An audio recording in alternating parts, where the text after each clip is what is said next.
지금 내 마음이 괴로우니 무슨 말을 하리요. 아버지여 나를 구원하여 이때를 면하게 하여 주옵소서.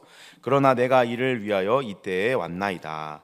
아버지여 아버지의 이름을 영광스럽게 하옵소서 하시니 이에 하늘에서 소리가 나서 이르되 내가 이미 영광스럽게 하였고 또다시 영광스럽게 하리라 하시니 곁에 서서 들은 무리는 천둥이 울었다고도 하며 또 어떤 이들은 천사가 그에게 말하였다고도 하니 예수께서 대답하여 이르시되 이 소리가 난 것은 나를 위한 것이 아니요 너희를 위한 것이니라.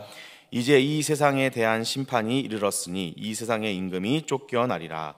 내가 땅에서 들리면 모든 사람을 내게로 이끌겠노라 하시니. 우리 마지막 절 같이 읽겠습니다. 시작. 이렇게 말씀하심은 자기가 어떤 죽음으로 죽을 것을 보이심이라. 아멘.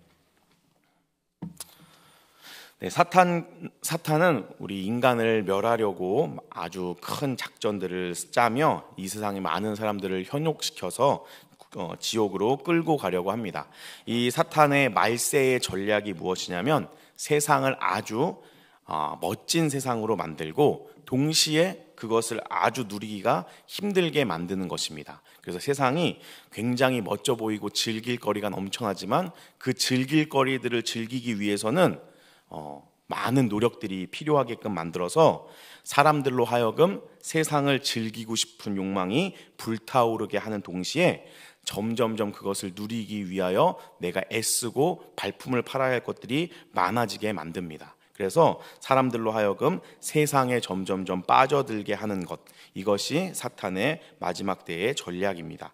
그래서 세상이 너무나도 좋고 한번 마음껏 누려보고 싶은 그런 마음들이 막 드는데 그것을 이루기가 너무나도 어려워서 내가 내 영혼을 팔아서라도 기꺼이 그것들을 누릴 수만 있다면 누리고 싶다, 이렇게 사람의 욕심들을 자극하는 것이 이 사탄의 전략입니다. 그래서 사람들로 하여금 영적인 세계라든지 나의 영혼의 구원의 문제라든지 이런 데에는 관심이 없고 결국에 눈에 보이는 좋은 것들을 즐기고 싶게 만들고 영적인 세계에 대해서는 신경 쓸 겨를이 없게 만들어서 세상이 멸망받을 때에 다 같이 멸망받게 만드는 것이 이 마귀의 작전입니다.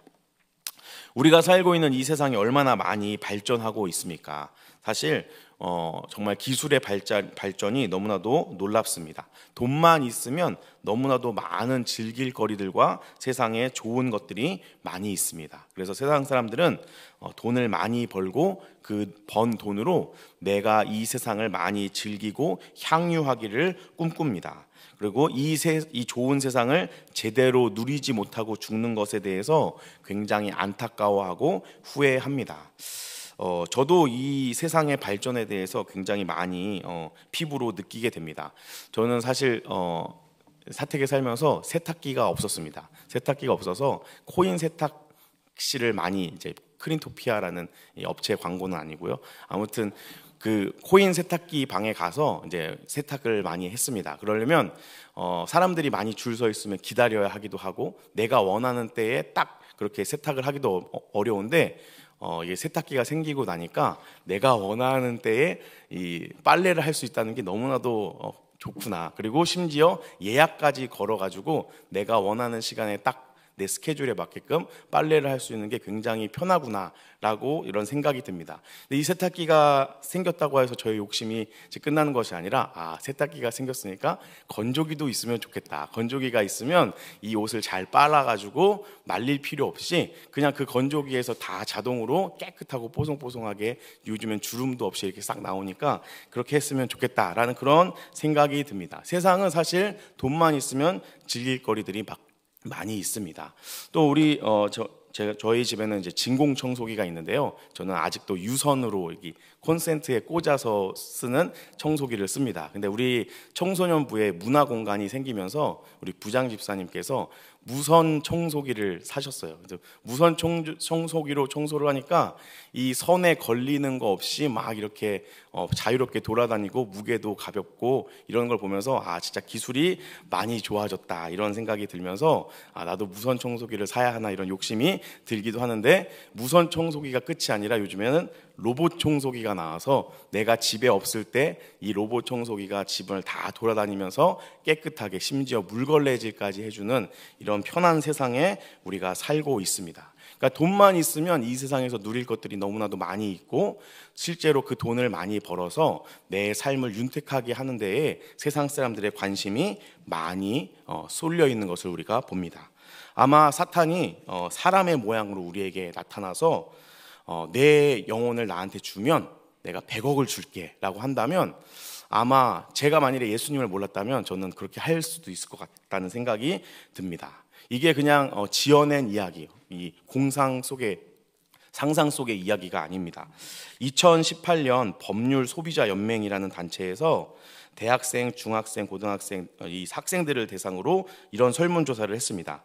만일에 10억을 받게 된다는 것이 보장이 된다면 1년 동안 교도소에 복무할 생각이 있습니까? 라고 학생들에게 물어봤습니다. 그랬더니 대학생 중에 51%가 10억을 받게 된다면 1년 동안 내가 교도소에 그 범죄 기록이 남는다 할지라도 1년 동안 교도소에 가서 살겠다라고 이야기를 합니다. 고등학생 가운데는 57%가 10억을 받을 수 있다면 1년 동안 교도소에 가서 생활을 하겠다라고 하고 중학생, 고등학생들은 다행히도 40%, 20% 정도씩 이제 그렇게 하겠다라고 이야기를 합니다. 이 단순히 사탄이 너의 영혼을 나한테 주면 100억 줄게라는 게 아니라 내가 이 돈을 벌기 위해서 내가 10억이라는 이 돈이 있다면 범죄를 저질러서 교도소에 가겠다라는 응답을 했던 대학생들이 50%가 넘는다는 것은 굉장히 좀 안타까운 우리의 현실을 보여주는 것이 아닌가 생각이 듭니다. 그래서 이 세상 사람들은 눈에 보이는 이 세상의 좋은 것들을 누리기 위하여서 그것을 누릴 수 있는 도구가 되는 돈을 벌기 위하여 혈안이 되어 있습니다. 그러나 성경은 우리에게 말해줍니다. 육신의 욕망이라든지 눈에 보이는 세상을 사랑하지 말라. 그것들은 결국에는 다 없어질 것이고 썩어질 것이다라고 우리에게 알려주고 있습니다.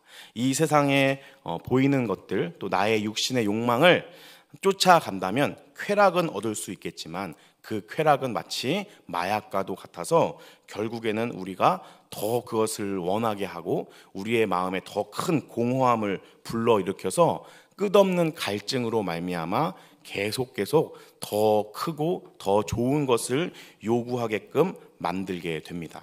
그래서 우리가 이 세상을 살아갈 때도 이런 경험들을 많이 하잖아요.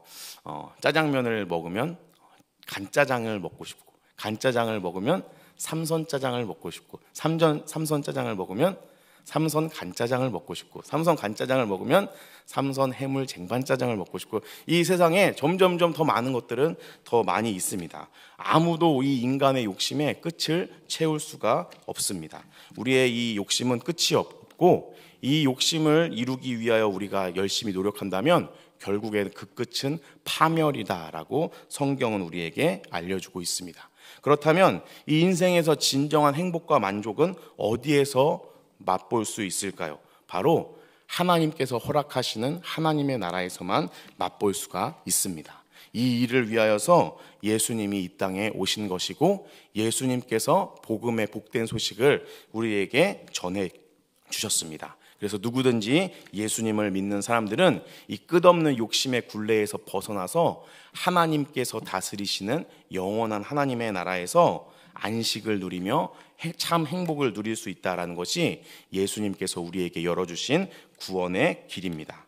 예수님을 믿으면 우리의 인생은 살아나고 우리의 영혼은 살아나고 이 밑빠진 독에 물 붓는 것 같은 욕심과 욕망을 이길 수 있는 힘이 우리에게 생기게 됩니다. 그리고 세상의 어떠한 쾌락과도 바꿀 수 없는 하나님 나라의 아름다움과 그 완전함이 우리의 삶 가운데 주어지고 그 사랑의 하나님과 영원히 행복하게 교제할 수 있는 특권이 우리에게 부어지게 되는 것입니다.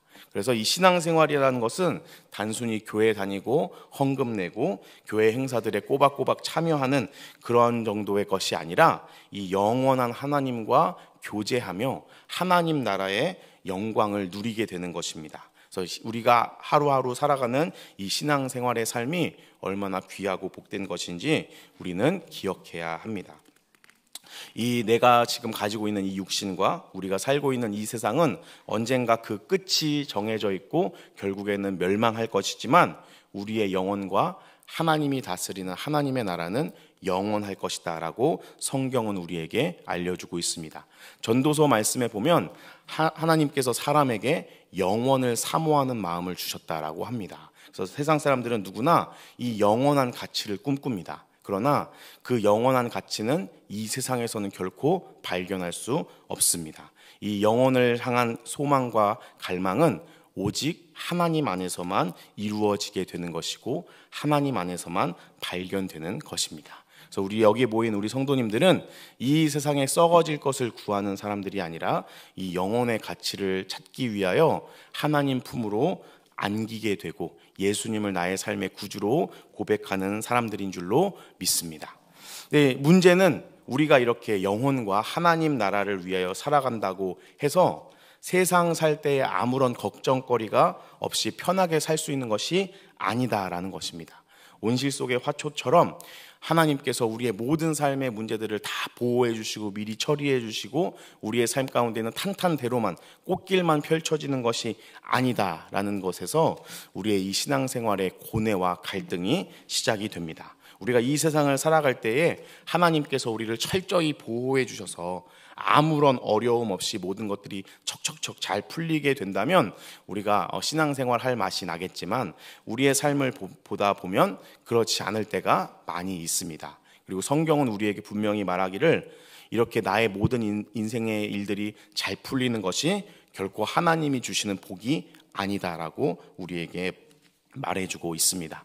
성경은 우리에게 우리가 이 세상을 살아가면서 영혼과 하나님 나라의 가치를 추구하며 살아간다 할지라도 어려움과 고난을 만나게 된다. 심지어는 아주 심각한 위기의 상황도 만나게 된다라고 알려주고 있습니다. 오늘 함께 읽은 27절 말씀을 보면 이 고백은 예수님께서 하시는 말씀입니다.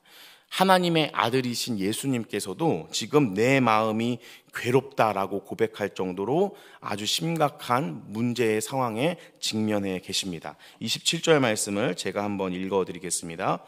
지금 내 마음이 괴로우니 무슨 말을 하리요? 아버지여 나를 구원하여 이때를 면하게 하여 주옵소서. 그러나 내가 이를 위하여 이때에 왔나이다. 아멘. 예수님께서 지금 마음이 너무 괴롭다라고 할 정도로 심각한 위기의 상황 가운데 계신 것을 볼 수가 있습니다. 예수님의 마음이 왜 이렇게 괴로울까요? 십자가를 져야 하는데 그 십자가를 지는 것이 너무나도 두렵고 떨리기 때문에 할 수만 있다면 피하고 싶은 자리이기 때문에 지금 이렇게 예수님께서 마음을 괴로워하시는 것을 우리가 볼 수가 있습니다. 말이 안 나올 정도로 극심한 이 극도의 어려움 가운데 예수님께서 빠져 계신 것을 우리가 볼 수가 있습니다. 예수님도 이렇게 고뇌하고 갈등하시는데 우리 인생들을 살아갈 때에 얼마나 많은 문제와 또 이 갈등 상황 가운데 우리가 이렇게 하나님께 부르짖으며 눈물 흘릴 때가 많이 있습니까?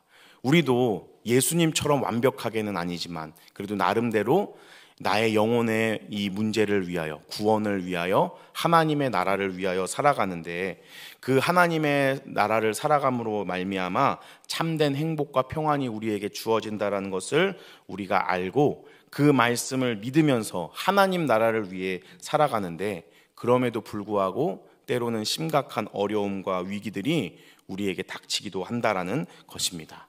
그리고 그러한 어려움으로 인하여서 이렇게 예수님처럼 고민하고 말할 수 없는 탄식으로 아파하고 고뇌할 때가 우리에게도 있다라는 것입니다. 그러면 도대체 왜 이 신앙생활을 하는 사람들에게 이런 고난이 찾아올까요? 성경은 이 고난이 우리에게 찾아오는 이유에 대해서 여러 가지를 설명하고 있습니다. 먼저는 사탄의 미움으로 인하여서 우리에게 이런 고난들이 찾아오기도 합니다. 사탄은 우리 예수님 믿는 사람들은 자기에게 속한 사람들이 아니라 하나님께 속한 사람들이라는 것을 압니다. 그래서 못 먹는 감 찔러나 보자라는 심보로 우리 이 예수님 믿는 사람들을 괴롭힙니다. 요한복음 15장 19절에 보면 이런 말씀이 있습니다. 예수님께서 하신 말씀인데요. 우리 같이 한번 읽어보겠습니다. 시작. 너희가 세상에 속하였으면 세상이 자기 것을 사랑할 것이나 너희는 세상에 속한 자가 아니요 도리어 내가 너희 성성을 택하였기 때문에 세상이 너희를 미워하느니라. 아멘. 사탄이라는 이 단어의 원래 뜻은 참소하는 자라는 뜻입니다. 사탄은 하나님과 우리의 관계를 어그러뜨리고 싶어 합니다. 그리고 하나님께서 창조하시고 보시기에 심히 좋았다라고 고백할 만큼 아름다운 우리들이 망가지는 것을 보기 원합니다. 그래서 사탄은 끊임없이 우리들에게 하나님께로부터 관심을 세상으로 돌리기 위하여 혈안이 되어 있습니다. 심술을 부리는 그런 사람같이 우리를 보면 못 잡아먹어서 안달인 것을 우리가 볼 수가 있습니다. 그러나 성경은 이런 마귀의 공격과 이 심술도 다 하나님 아래에 있다라고 우리에게 보여주고 있습니다. 하나님의 통제 가운데 있다라는 것을 우리에게 분명하게 보여줍니다. 초등학생 사역을 하다 보면 요즘같이 과학이 발달한 이 시기에도 아이들이 귀신을 굉장히 무서워합니다. 특히 교회 다니는 친구들은 사실 이 귀신에 대해서 많이 무서워하지 않는데 이 교회 다니는 친구들도 귀신에 대한 어떤 그런 무서움들이 언제 생기게 되냐면 학교에서 다른 친구들이 하는 무서운 이야기를 듣고 오면 그때부터 이제 귀신에 대해서 무서워하기도 합니다. 그래서 막 잠잘 때 악몽을 꾸면 어떡하지? 또 이 귀신이 나를 공격하면 어떡하지? 이런 이 막연한 두려움에 사로잡힐 때가 종종 있지만 그럴 때마다 이제 우리 선생님들도 그렇고 저도 아이들에게 그런 사탄의 공격은 다 하나님 손에 있고 하나님이 너를 눈동자와 같이 지켜주신다라고 위로할 때가 종종 있었습니다. 사랑하는 우리 동강교회 성도 여러분, 우리는 사단에게 속한 자가 아니라 하나님께 속한 자이기 때문에 사탄은 끊임없이 우리를 공격합니다. 그러나 그런 공격에 두려워하지 마시기를 바랍니다. 우리의 인생은 하나님 손에 붙들려 있습니다. 하나님께서 우리를 지켜주시고 보호하고 계신다는 것을 반드시 기억하시기를 바랍니다. 그래서 이런 사단의 공격을 받은 대표적인 성경의 인물이 바로 욥입니다. 욥기 2장 6절 7절 말씀을 보면 이런 표현이 나오는데요. 제가 읽어드리겠습니다. 여호와께서 사탄에게 이르시되 내가 그를 내 손에 맡기노라. 다만 그의 생명은 해하지 말지니라. 사탄이 이에 여호와 앞에서 물러가서 욥을 쳐서 그의 발바닥에서 정수리까지 종기가 나게 한지라. 아멘. 아무리 사탄이 이간질하고 하나님께 우리를 참소해서 여러 가지 공격들로 우리를 공격한다 할지라도 하나님께서 허락하지 않으시면 아무것도 할 수 없다는 것을 반드시 기억하시기를 바랍니다. 그리고 이 욥을 공격하고자 하는 이 사탄에게 하나님께서 그의 생명은 해하지 말라라고 하신 것처럼 하나님은 우리의 안위를 걱정하는 분이시고 하나님은 우리를 살리기 원하시는 분이십니다. 그렇기 때문에 하나님께서는 정말 우리가 죽을 것 같은 공격은 허락하지 않으십니다. 시험을 당할 때에도 감당할 만한 시험만 허락하시는 분이 하나님이시다라는 것을 꼭 기억하시기를 바랍니다. 뿐만 아니라 오늘 본문 31절을 보면 세상에 대한 심판이 이르렀으니 이 세상의 임금이 쫓겨나리라 라고 하나님께서는 이제 더 이상 사탄이 하나님의 자녀들을 괴롭히지 못하게끔 하실 것이다 라고 우리에게 분명히 말씀하고 있습니다. 하나님께서는 영원한 심판을 통하여 우리를 하나님 나라로 인도하시고 그 하나님의 나라에서 우리는 하나님의 보호 속에 영원히 행복하게 영생을 누리게 될 것이다 라고 성경은 우리에게 말해주고 있습니다. 이 최후의 심판날을 우리는 갈망하고 바라보며 이 최후의 심판날에 우리도 부활하신 예수님처럼 완전한 육체를 다시 얻어서 늙지도 않고 아프지도 않고 병들지도 않는 영광스러운 몸을 입고 눈물도 아픔도 어둠도 없는 완벽한 하나님의 나라에서 우리는 영원토록 살아갈 것입니다. 그래서 이 세상에서 잠시 고난을 당할 때에 이 천국을 바라보며 하나님의 이 위로와 평강을 받아 누리시는 우리 성도님들이 되시기를 예수님의 이름으로 축복합니다. 하나님의 자녀인 우리들에게 또 이제 고난이 오는 이유는 우리가 하나님의 자녀가 되었음에도 불구하고, 그래서 하나님 나라를 위해서, 하나님 나라의 가치를 위해서 살아가야 함에도 불구하고 우리가 여전히 죄성을 가지고 있기 때문에, 우리의 이 육신의 정욕이 남아있기 때문에 옛 생활로 돌아가서 죄에 빠지기 때문에 우리에게 고난이 찾아오기도 합니다. 베드로전서 2장 19절 20절 말씀인데요, 우리 같이 한번 읽어보겠습니다. 시작. 부당하게 고난을 받아도 하나님을 생각함으로 슬픔을 참으면 이는 아름다우나 죄가 있어 매를 맞고 참으면 무슨 칭찬이 있으리요. 그러나 선을 행함으로 고난을 받고 참으면 이는 하나님 앞에 아름다우니라. 아멘. 여기 보면 사도 베드로는 분명히 죄가 있어서 매를 맞고 참으면 무슨 칭찬이 있으리요라고, 죄가 있어서 매를 맞아서 아픔을 당할 때도 있다라고 이야기합니다. 우리가 하나님의 자녀답게 살지 못할 때, 세상 사람들과 전혀 구별되지 않게 살아갈 때 하나님께서는 때로 우리에게 회초리를 드는 부모님처럼 우리를 고난 가운데에 내버려 두시기도 합니다. 그래서 이렇게 당하는 고난은 잘 감당해도 칭찬받는 고난이 아니라 당연히 내가 이 죄의 자리에서 돌이키기 위하여서 하나님께서 허락하는 고난입니다. 그래서 이럴 때에는 우리가 우리의 지은 죄가 고난 때문에 왔으니 빨리 이 고난을 통하여서 회개하고 다시 하나님의 백성다운, 하나님의 자녀다운 자리로 돌아가야 할 결단이 필요합니다.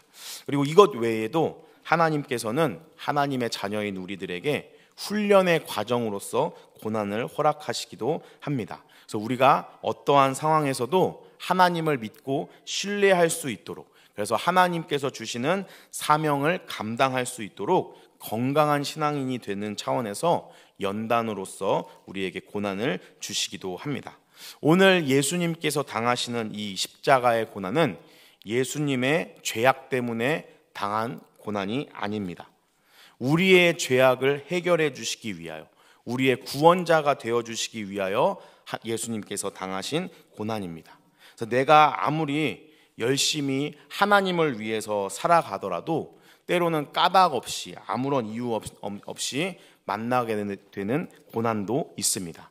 그런 고난을 만났을 때 반드시 기억하십시오. 이것은 나를 더 강한 십자가의 군병으로 키우기 위한 하나님의 훈련이다라는 것을 기억하시기를 바랍니다. 이런 훈련으로 주어지는 고난에는 하나님께서 상급이 있을 것이다라고 분명히 약속하셨습니다. 로마서 8장 18절에 보면 사도 바울이 이렇게 말합니다. 제가 읽어드리겠습니다.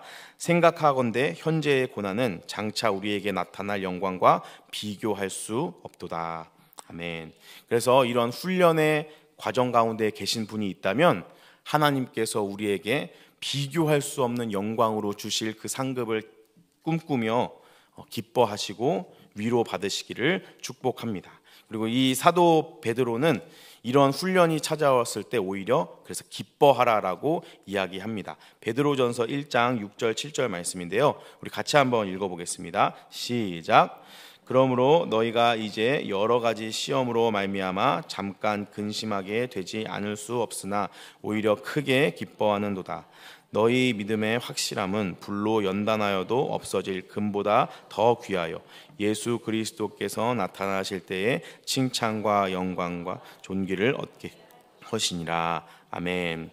지금 이 초대교회의 상황은 여러 박해들로 인하여서 흩어져서 뿔뿔이 나그네의 인생길을 시작하게 되는 그런 상황입니다. 그러나 이러한 상황 가운데 놓인 초대교회 성도들에게 베드로는 이렇게 권면합니다. 지금은 우리가 흩어지게 되어서 잠깐 근심당할 수밖에 없지만 오히려 이것으로 말미암아 우리는 기뻐할 수 있다. 왜냐하면 하나님께서 이 연단의 과정을 끝낸 우리에게 큰 상급, 하늘의 상급을 주실 것이기 때문이다. 불로 연단하여도 없어지지 않을 금보다 더 귀한 예수 그리스도의 영광을 우리에게 주실 것이다 라고 초대교회 성도들에게 권면하고 있습니다.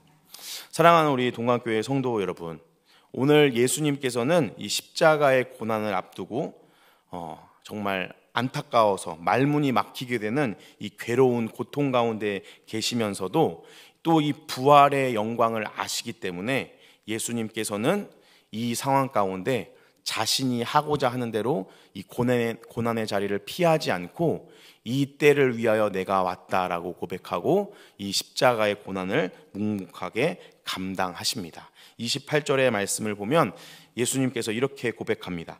아버지여, 아버지의 이름을 영광스럽게 하옵소서 하시니 이에 하늘에서 소리가 나서 이르되 내가 이미 영광스럽게 하였고 또다시 영광스럽게 하리라 하시니. 아멘. 십자가를 져야 하는 이 엄청난 고통 속에서도 예수님은 하나님의 영광을 구하며 기꺼이 이 죽음의 자리로 나아가셨습니다. 이 예수님을 하나님께서는 그냥 버려두시지 않으시고 부활의 영광을 허락하시고 하나님 보좌 우편에 앉히셨습니다.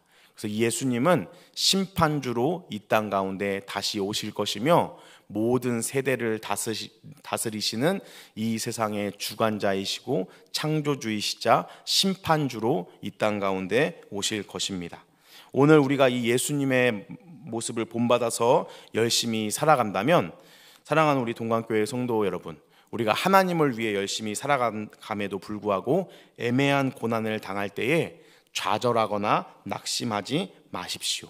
하나님께서는 그 고난과는 비교할 수 없는 놀라운 영광으로 우리를 위로해 주실 것입니다. 그리고 이 모든 과정을 통하여서 하나님께서는 우리를 더욱더 하나님의 자녀다운 사람들로 빚어 가실 줄로 믿습니다. 하나님께서는 우리에게 허락하시는 모든 것들을 통하여 우리를 하나님의 자녀로 세우기 원하시고 하나님은 우리를 살리기를 원하신다라는 사실을 기억하시기를 바랍니다.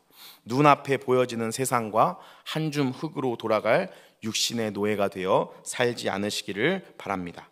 욕망의 노예가 되면 반드시 멸망과 죽음의 결과를 당할 수밖에 없습니다.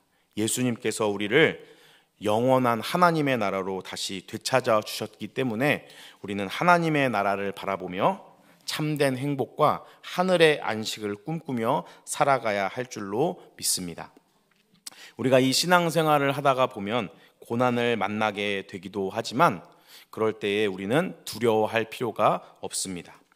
이 나에게 찾아오는 고난이 사탄이 우리를 시기하여 주는 고난이든지 아니면 내가 죄로 인하여서 매맞는 고난이든지 아니면 하나님의 훈련의 과정으로 주어지는 고난이든지에 상관없이 하나님께서는 이 모든 것들을 다 협력하여 선을 이루실 만한 능력의 하나님이라는 사실을 반드시 기억하시기를 바랍니다. 이 고난의 자리에서 우리를 끝까지 포기하지 않으시고 진정한 승리자로서 부활의 영광을 함께 누리는 하나님의 자녀들로 세워나갈 것임을 우리가 믿고 우리를 향한 하나님의 열심이 이 일을 이루실 것이다라는 것을 소망하시기를 바랍니다.